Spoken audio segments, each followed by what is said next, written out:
right, so what's up, JT? So for all the people in Mobile, Alabama that don't know who you are, can you just kind of give them a little explanation as to like what goes on in your personal life, what you do behind the scenes? Man, I'm JT. You know, I've been cutting for a long time, entrepreneurship, man. I've been cutting for a long time. But one thing I say about barbering, man, it takes you to other fields of life and other avenues. So entrepreneurship is what I am and who I am. So you consider yourself an entrepreneur? Most definitely. I live off the people. Off the people? I live off the people, man. The people take care of me, man. You know, a 9 to 5 is what somebody go in and clock in and do a job and they get paid for doing something for that company. But what we do over here, man, we work off the public, man, the people pay our bills, man. They take care of us, man. So we try to treat everybody right with respect, and you know, that's what a lot of people missing, man, respect, man. So is that the way to go in 2024? Is it well? Is it, first of all, you're an entrepreneur, you got some experience under your belt. Is it easier in 2024 than it was back then? How you think about that? Well, I wouldn't say it's easier. Well, stuff do get easier over time when you learn and know what you're doing. But it's just entrepreneurship, man. There's a lot of people that don't have it, and a lot of people do have it. You know, I'm not saying I'm the only one, but if you want to go back if you want to go back 10 to 15 years ago, you know, the prices were different. You know, clothes, haircuts, shoes, the prices was a lot cheaper. Now everything's a lot higher. But you know, that's what the world like. Now you gotta be fly, you gotta have the right drip on, you know, you gotta be right. Okay.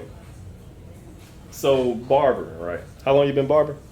Since 2007. 2007. Was it easy back then? You know, with the lack of social media back then and all that, you really had to work to get your name out there and stuff. So what were your methods to kind of be known? Nah, I'm gonna say it's easier now because you got all kind of hairspray. You got, you know, you can hide a lot of defects, mess ups. Doing the hairline, you have to put the black spray on it with the white silver pencil across the lineup. You can hide your mess up. Back then, you know, you couldn't hide. You had to just use straight clippers and cutting this and go for what you know. Okay. And you got a nice shop. This your first shop? No, this our third. This our fourth shop. Mm-hmm. And I see you got some shoes. You got clothes. You got V-Lone, Anti-Social Club. You got bait. Yeah, how that came into play? The pandemic. You know, the pandemic made some millionaires, and the pandemic made some people broke. Mm-hmm. I was just one of them ones during the pandemic that said, you know, I ain't gonna sit down with the world. I'm gonna keep going. Mm-hmm. Try to capitalize. And I did. So we jumped into selling clothes and shoes, man, instead of just cutting hair all the time. You know what I mean? Hand-to-hand transactions. I mean, it's good that you say that because back then, I know, you know, they was handing out, I don't remember how much it was, like $1,500 they was handing out back then? Man, they was handing out more than that. You got some people that there's $60,000, $70,000. You got some people that doing federal time now for millions of dollars they stole from the government. But see, you invested yours. I They did. spent theirs on stuff like this. I did. That's the difference. Would you say that's the difference between, you know, the entrepreneurs, the millionaires, the billionaires, trillionaires, between the, you know, the broke folks on the street and the mall? Well, no, I wouldn't say that the pandemic, man, that money down. That's not the case to it. The case to it is what you do with the money you get and the money you make. See, some people get their money and just mess it up clubbing. You know, buying jewelry, just not take care of what they need to take care of. So they don't got that mindset. They ain't got that investment. In this world, man, you have to see a lot of people open up businesses, and the first thing they do is they go and get a business that takes labor. Mm-hmm. You gotta cut hair, you gotta do hair, you gotta it takes energy from your body. But the best type of business to open up is just a hand-to-hand transaction. Just sell something. Sell clothes, sell t-shirts, sell marketing for Facebook, sell marketing for social media, you know, something like that, man, you know. Do you feel like it's easier now because of social media? It's very easy now. Mm-hmm. You know, social media can make you a millionaire, can make you a lot of money. A lot of people use social media for the wrong thing. A lot of people use it for funny jokes, mm-hmm. or sharing something they seen, but you know, I don't understand why people don't use social media to capitalize off of it, to make money off of it. Monetize your page, put products on that'll sell it. Social media made a lot of millionaires. It did, it really did, and it's still making millions. I was hearing about a story about a kid that bought his dad a Bugatti from TikTok. From TikTok. I think I seen that. Yeah, I think I seen that. So with the shoes, right? I know that you said that you capitalized off of the pandemic, invested your own money, into getting a nice building, brand new building, right? Went out, bought Antisocial, you bought Bait, you bought. And we flew to LA to Cool Kicks too, man. The who? We flew to LA to Cool Kicks. Oh yeah, man. You did fly to LA to Cool Kicks. Yeah. How was that? That was great, man. That was inspiring, man. That's a guy from Cool Kicks that straight out of Mobile, man. That works for Cool Kicks, man. Mm-hmm. Straight from PA, man, from Mobile. But he was very inspired, man, to let me know, how to do things and how the world is changing, man. See, a lot of people don't understand the world is changing, man. The big shoe stores, the Foot Locker, the Foot Actions, the who else? Just the big branded stores, man. They losing value, man. People like to come in the store now and get what they want and like what they want now, you know. And a lot of the shoes that these big brand stores are doing, man. By big brand stores, what do you mean? Dick's Sporting Goods, Foot Locker, Finish Line. See, they got a lot of shoes that, a lot of people don't call heat. But with us, it's not even with us. It's the younger generation and the generation now. They like certain type of shoes, the Jordan, the Yeezys. Something with some sauce to it.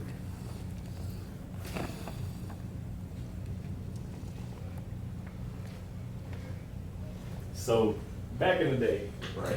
You into shoes and all this. What was the most popular shoe? And what's your favorite all-time shoe? My favorite all-time shoe, man. Because behind you got you some 2s, you got you some 3s, you got some 1s, you got some Air Maxes, you got all types of stuff. The only shoe that I want, Travis Scott's, man. Travis Scott. Like that's like the Cactus number one Jack, shoe. You got the Cactus Jack, you got them 6s, and you got them 1s, like the high top 1s and that brown color. Yep, with the low top ones. Okay. The one with the blue check on. But Yeezy wasn't playing no game either, man. But see, that's what I mean when the world changing. Yeezy did what he did with Adidas, and doing that with Adidas, it brought Adidas to keep its standards where it's at. But Adidas is a hot shoe, man. But the Yeezys was like one of the best all-time shoes out, man. And they kicked him off of Adidas, so now he got his own thing. I don't know. They was talking about bringing him back. I don't know if they're gonna bring him back or not. But you think that's gonna work out for Kanye? No, it ain't gotta work out for Kanye. Kanye gonna work out for himself. Kanye just did a drop on his website, man, and sold clothes and shoes for $20, man. He still made millions, man. Like Kanye got his own brand. Like Kanye don't need Adidas.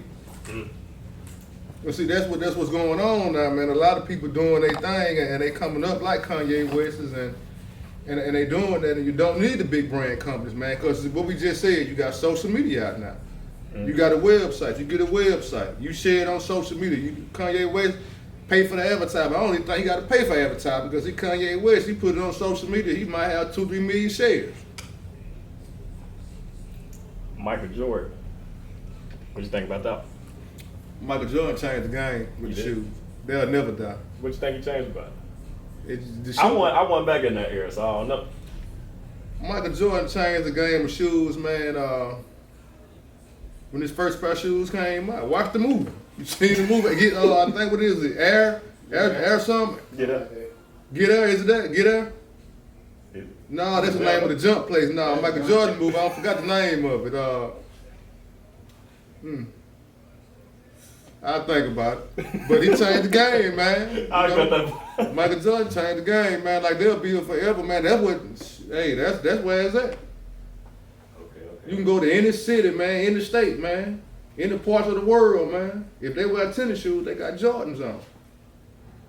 So LeBron, do you think LeBron can replicate what Jordan did? Because he don't even got his own thing yet.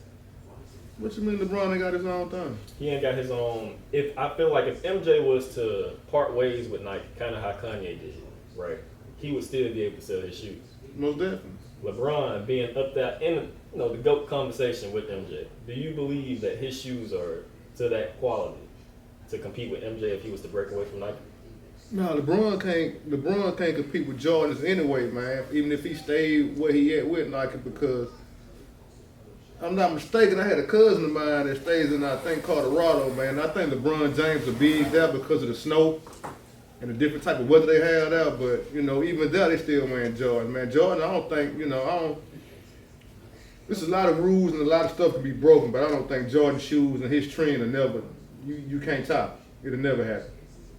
Even in 20 years from now, man, they're going to have space shoes looking like Jordans, man. Okay, so back on to the topic of entrepreneurship, right?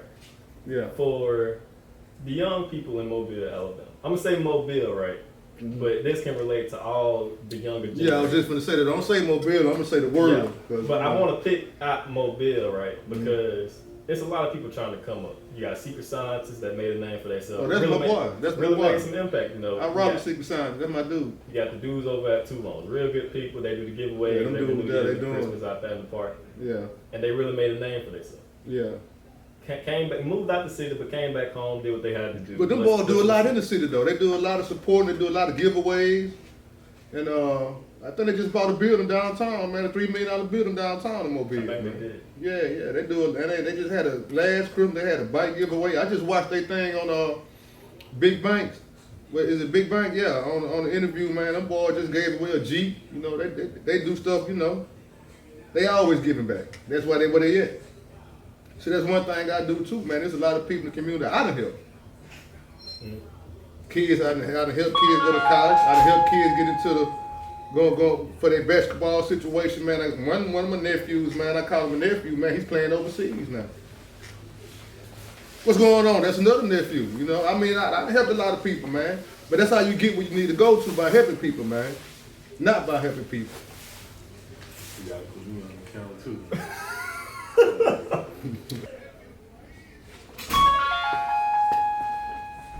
Are you ready to do? Yeah, I'm ready. So, the kids coming up nowadays, they looking at secret scientists, they looking at Toulon. Mm-hmm. How do you think they can differentiate themselves from the competition? What do you mean by that? What you mean, like stand out, like make money? How can they stand out to be? Because you also making your own clothing brand too. You want to tell me about that first? Well, my clothing brand is Jawinze, Jawinze. But not to take away from that, or just change the conversation on what the question you just asked me. When you're doing the brand, it has to be unique. It has to be different. It can't be a lot of people don't, they don't want to hear me say this, but it can't be the cash money on it, the dollar sign, a dope boy this, or a hustler this with a dice on it and $100 bills on it. Because you're only going to one area of people. But doing the clothing brand, the name has to be different, unique, and something that can last for 30 to 40 years that still can sell. So that's why I took my first name, Jawinze, Jawinze. It's a name that no one else has. It's different, it's unique, and the meaning for it, great men, great women. So what's the direction you want to take with it? Are you aspiring to be Toulon secret scientist, and not saying they not gonna get that, because one day, probably like 5 years, they can get to this level, but do you want to be at that supreme, that bake level where you can sell t-shirts with some crazy design on it for $100, $120? Yeah, I do. That's been a wrestle I've been playing with, man. When I release the brand, do I want to make it a $200-$300 t-shirt brand, $200 jean brand, or I'm still wrestling with that, or do I want to take it to be $40 or $25 t-shirts? Mm-hmm. But it's the way what's going on now, man. These young kids, not even the young kids, man, just people in general, man, of all ages are spending money on clothes, man. They buying $400 t-shirts, they buying $400 jeans, they buying $1,000 jeans, they buying $1,000 pair of shoes. You know what I mean? So it's just something I'm just wrestling with now, man. And just making sure I get everything together with the material, and just get it out to the right audience. So what is the specific audience you targeting more of like that older generation, that younger generation, kind of between the ages of like 16 to 27, you know what I'm saying? Like, is it like a streetwear brand? Is it more of a luxury brand? Is it more of like something I can go into Walmart and get, you feel me? What's all of it. I want you to be able to go to Walmart. I want you to be able to go to a basketball game. I want you to be able to go to your kids' practice. I want you to be able to go into the club. You know, I want you to be able to go out and have dinner with it. You know, all of that. You know, any place you kind of want to go besides putting on a suit and tie. You know, I want you to be able to put my brand on. Okay. So, in this day and age, right, we have black on black crime. A lot of that. But I also want to say this too ask you this question. What are your thoughts on the negativity that black folks show other black folks between when they try to start something? Like a business, restaurant. Got you. Man, I think we just brought up like that. I'm not gonna call no race out, but they got us thinking like that. They want us to come into their stores and buy. They want us to come buy the Polo, the Tommy Hilfiger, the Nautica, those type of brands, and we've been doing it for so long. We've been doing brands like that, man, buying brands like that, man, ever since they first came out. Even though I watched a document called Fresh. And on the document it's called Fresh to Dress, that's what it is. And on the document it's showing 35 years ago, when all those big brands came out, they gave out free clothes to the hip hop community. And giving out free clothes to the hip hop community, that made us want it more. So that same trend back then is what they're trying to put the same trend in now, but it's switching up on it. And our kind, we have to shop with our kind. You know, the blacks have to shop with the black, the Chinese shop with the Chinese, the white shop with the white, the African shop with the Africans. But kind of like we the only race that's kind of still iffy on shopping with their own kind. It's to the point where shit, I ain't gonna come and give JT no $400-500 because if I do that, I'm making him rich. But I take my $400-500 and I go to the mall and get me this and I get that. You know, they're rather to give it to them and make them richer instead of giving it to their own kind. Whether saying, well, if I make JT goddamn rich, I buy with him and I spend with him, then I could get a blessing back from it. I got kids. He might give my little boy this, or he might do this for my little boy. He can help me out one day. You know, we just look at it totally different, man. But the money in the other communities, man, and they money, they help each other out. You know, they look out for each other. That's what they do. So what can black folks change about they? And I don't want to say black folks on the camera, but I guess that's the only way you can say it. Color people. Yeah. What can we change about our culture to promote healthy relationships with each other? First of all, man, we got to stop being crabs in the bucket, man, and not understanding or not liking that someone else has made it to the top or making it to the top or doing good and got a chance to make it to the top, not spinning with them or pulling them back down. That's one scenario, man, and get the hate out of our heart, man, because if I make you a millionaire, then you can pass that blessing on to somebody else. You're a cameraman, you got all these cameras, you got all these things, so you got a camera business. So if you was making $3-4 million a year doing the camera business, then you can go hire 4 or 5 more 6 people to help work for you and pay them good and feed their kids, feed his girlfriend. You know what I mean? It's a line that we gotta cross, man.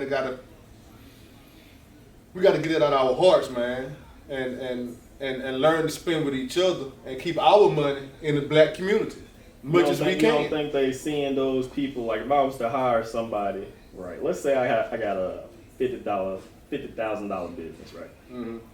From a shoot, we make $50,000. I take 20 of that. I give somebody 10, you know, and I keep spreading it around. But you don't think people see that dude that's making 20 as their competition? Yeah, there's always competition out here. There's competition in sports, there's competition in the streets, there's competition in the hustle game, there's competition in the workforce, and it's nothing different. So do you see it as the black folks not wanting to give to other people? That's just basically what it is, man. That's what it is. I mean, like I say again, man, we come from that. That's what we are. Like when we was kids, man. When you get money, as of right now, scratch off if you were kids. If you was an adult, you're an adult right now, and you get a $100,000 check. The first thing that pop in your mind is, in your city, wherever you at, and I'm not saying this all people, it's just this a lot of us. You got a $100,000 check in the mail. Just got it. It's in your account. You got the card. You ready to swipe. Mm-hmm. As a black person or a black woman, they don't sit back and say, well, I'm finna go and spend with my people. Now, going to spend with their people, they might say, I might go get my hair done by a black barber or a black beautician. I might go and get my hair cut by a black barber or a black beautician. But when it comes to shopping, mm-hmm. buying cars or buying houses or anything worth value, the black person don't pop in their mind first. Do you think that's because of the stereotypes that we have and that we made for ourselves? Because sometimes, like, right, if I was to shop with a black person, right, that I didn't know, mm-hmm. right, and I walked into their stuff, mm-hmm. I would be kind of iffy. But that's more of a mindset thing with me, right? That's what I'm trying to say. They put it. It's in the TV. It's in the television. It's in the world. Why would you be iffy? Well, I guess you would be iffy because you don't know if that service would be right. But then again, that's true too. We got to give good service. But there's a lot of great businesses, black businesses in the world that give great service, that give good service. All they want is that person to walk through the door. Mm-hmm. But instead of that person going through the door, they go out to the mall, outlets, and go in these stores and get looked at like, man, go on and buy what you're going to buy so you can go. Instead of bringing it to his own people or his own kind and spending with them. What's wrong with that? I mean, ain't no law in that. I know you shouldn't feel bad about that, by spending with your own people. I say it again, the Chinese spend with the Chinese, the Africans spend with the African, the whites spend with the whites. Mm-hmm. We can't judge them by taking their money over there and spending with them. So why would you be iffy on coming in and spending with your own people? Yeah, that's true. That's true. So would you also say that we would have to change the media and the way that the media portrays colored folks? Most definitely. That's like one of the first things. But the only way to change that, man, we got to change within ourselves, though. Like the more millionaires, the more billionaires, the more preachers, the more leaders that we create, entrepreneurs, NFL players, basketball players, baseball players that's black, the more they spend with their own people, man, and we create bigger and stronger and richer businessmen, then that's how we change that. But you can't change that, man, if I get a $2 million check tomorrow and all these black businesses in the city, I just skip over them and go straight to, I don't know, such and such, Gary Motors or Gary Clothing and shop with them, then it don't make no difference. I'm still putting the $100,000 I spent with them, I'm putting that in somebody else's hand. Mm-hmm. But the same cars or the same clothes or same shoes or the same jewelry, man, I got my own kind I can spend with that with. Now we have a lot of flaws. Open that door for me, you don't mind, nephew. Oh, keep going? Yeah, lock it back. We doing the interview, ain't no big deal. Lock it back. Not bad, huh? You good, man? Come on, you all good. You know you fan. Business cards off. Okay, Zach, they on the back though. Take film to Zach. Tell what to put them at. What you doing? The car wash? Yeah. Okay then. So obviously, us as black people, we have a lot of flaws, right? Now, what would you say? Because compared to the other races and other cultures and all that type of stuff, even other countries, right? Mm-hmm. We have a unique thing where we can always continue to innovate. Would you say that's a strength of us, or like, do you have something different? One more time on that point. One more time. What do you think is the strength of us as a race? Our money, man. Black folk, we spend the money. We spend the most money on clothes, cars, shoes, all of that. Even the perk, the good Zaza. The drug gang, we spend that money, man. You know, they just give it to us and we distribute it and without us, man, America wouldn't be America. I know I'm gonna get some backlash on this, but America wouldn't be America without us. We spend the money, man. We make the clothes. I just told you, if you watch the movie Fresh to Dress, like the polos, the Nautica, all of that, when that first came out, they gave it to the hip hop culture, the black community, man, and we went crazy over that. And we bought all that stuff, man. And we bought it for years and years and years. We turned Tommy Hilfiger to billions and billions of dollars. We did the same thing with Polo. We did the same thing with the Louis Vuitton. We buy this stuff, man. Jordan, we support Jordan, man. But now everybody want to be a part of the hip hop community, though. It's not just a black thing. It's not that. It's a white thing. It's an Arab thing. It's a Chinese thing. It's an African thing. And they said the hip hop community wasn't gonna be nothing. No, it's $1 billion a year community, hip hop.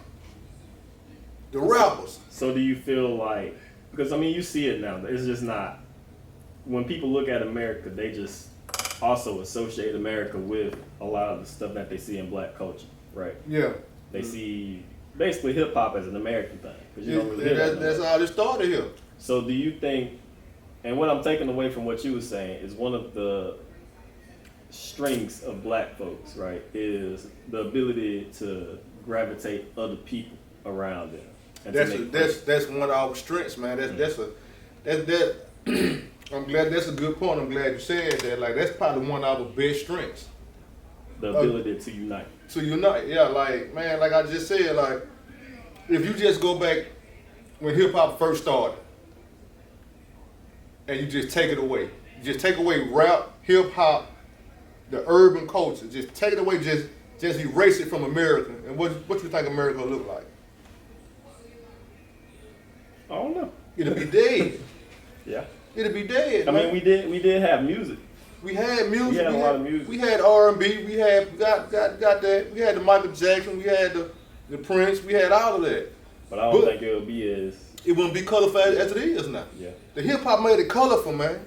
You can go to a party over here and don't play no hip hop. And I ain't just saying hardcore rap music. I'm just saying the urban community. Don't play none of that. That party ain't gonna have no kind of thump to it, no kind of to it. But you go to the party across the street and you put some urban in there, that party's gonna be where it's at. Like, I mean, it is what it is, man. The urban culture, it ain't going nowhere. It's taking over. It done took over. Look how we dress now. Everybody wanna dress like the urban community. You know? It's not no one certain type of people that listen to our music, man. Some of the biggest pop stars that's out here, they hanging with the urban community. They hanging with the rappers. They hanging with the urban community. So you know, it's one thing we got to do, man. Is just stop being a crab in the bucket. We got to help each other out. And when a man help you out, you have to help him back out. You can't take the blessing from somebody. That's a circle of life. Circle of life. You got to give it back, you know. And there's a lot of people I done help, man, but they ain't gave it back. But you know, ain't no big deal. We get up and get it every day, and we hustlers. We make it happen. But the people out there, y'all know who I help. Y'all know exactly who I help. But ain't no big deal though. But that's one thing we got to do as black people, man. We got to help each other out, man. We can't get rich from the city, wherever you at, whatever city you in. We can't turn into multi-millionaires and don't come back to your city and help. It's businessmen in all cities, man. I can't make $100 million and then just get up and leave and leave my city and go work with people I don't even know, man. Now I have to cut out the bad fruit. If I got bad fruit in the city that I used to deal with or was dealing with, I can cut that off, but I still can do business in my city and help out people that I know is good people, good, hard-working, hustling people. What do you mean by bad? What is bad fruit? A bad fruit is like I say, $100 million up, and I want to help him out. But every time I help him out, he keep doing the same dumb thing, same dumb shit. And all he wants is more money. He don't want to work for it. He don't want to put the time in, the grind for it. He don't want to help me get another $100 million. He just want to take from my $100 million I got. Do you feel like they want to take from everybody else because they just don't have it, or they see it and they kind of jealous of it? It can be they jealous of it, or they just don't know how to make money. So instead of learning and sitting back and process that process and taking it in and learning how to make money, they just say, fuck it. I just want to take his, go have a good time. That's my partner. So when he gets some more, when I need some more, I'm going to go back to him and ask for some more. So if you was to start over, right? Obviously you have the barbershop, you got the clothes, you got the clothing brand, the stove, the shoes, right? And I got an artist that I'm rocking with too. FMF Street. Yeah. We putting the show together next month. 2 months we putting the show together for him. I think this is 3rd or 4th show, but you know, it is what it is. Mm-hmm. Use self-management. So with all that under your belt, and let's say you was young again, yeah, right? Knowing I'm still all the young. things, What you mean, man? What young is? I'm still that ain't young. what I mean. If you were to start over, basically, is what I'm trying to say. If you were to start all the way over from scratch, nothing in your pocket, all you got is the knowledge on business that you have now. Would you start with barbering again? Would you go straight into clothes? Would you go straight into the music industry trying to make a label? I wouldn't do it over no kind of way.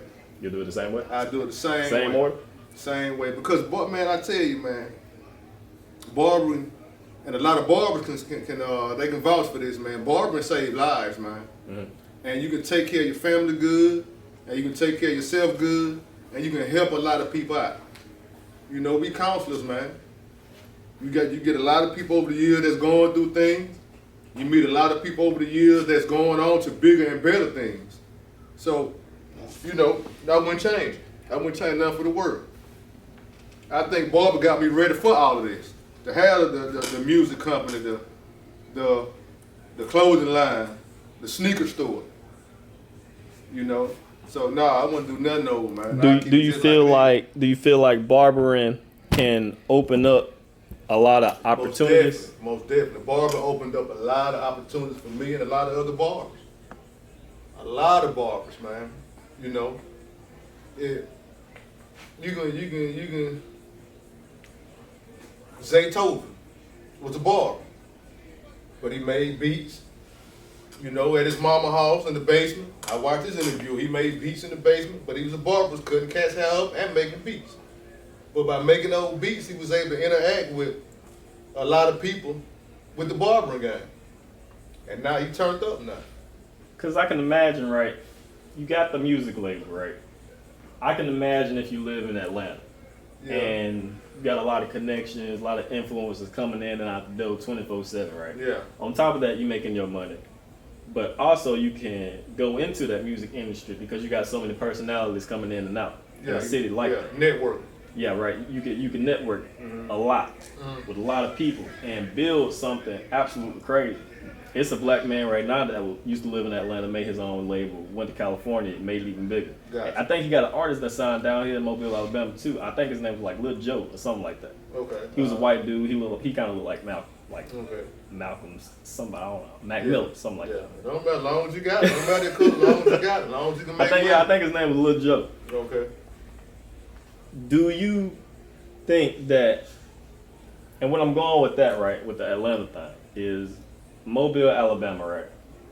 Do you believe that this city can be much more than what it is now and that you can build something like that? Most definitely, man. Mobile is untapped, man. We got about six or seven major artists here. And then we got the other local ones that's on the up and rise. But one thing about Mobile, man, that if we can ever get it together and stop the beefing, shooting it with each other, not liking this artist, that artist, not liking that artist, and put it together, man, and do shows, man, together for all the artists that's up and coming or the ones that have made it. Mobile, they can't stop us, man.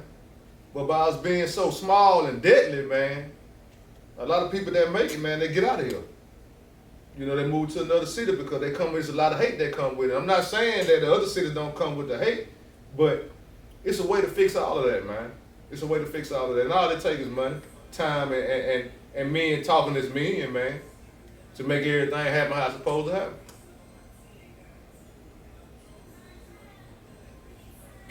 I got things.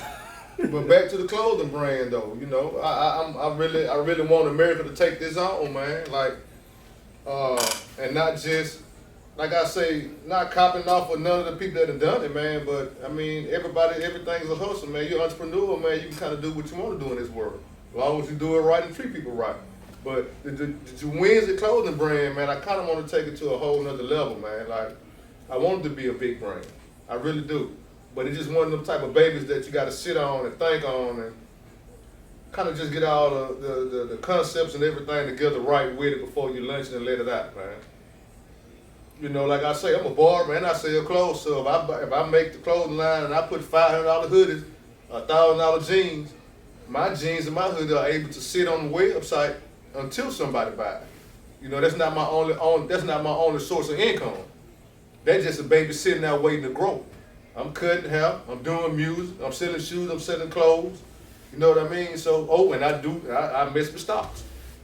Mm-hmm. You know, I ain't saying I got $1 trillion in stocks, but I invest. You know what I mean? Mm-hmm. So it's all kind of avenues out here that you can run across and you can do things with, man. So if I do make a Juwen's clothing brand, I know if I think I am a big brand, I want it to be a big brand. I'm not gonna say a big brand, a high dollar brand that'll grow into a big brand. Then I'm able to print out me sweatshirts and hoodies and pants and put $500 or $450 for the t-shirts on now, and they able to sit until that person buy it. All it takes is that one person to buy it. One person buy it, then now you got two, now you got three. And that's how you put everybody on too. Yeah, you know. So, you know, and praying the big band up above, most holy, you know, anything is possible.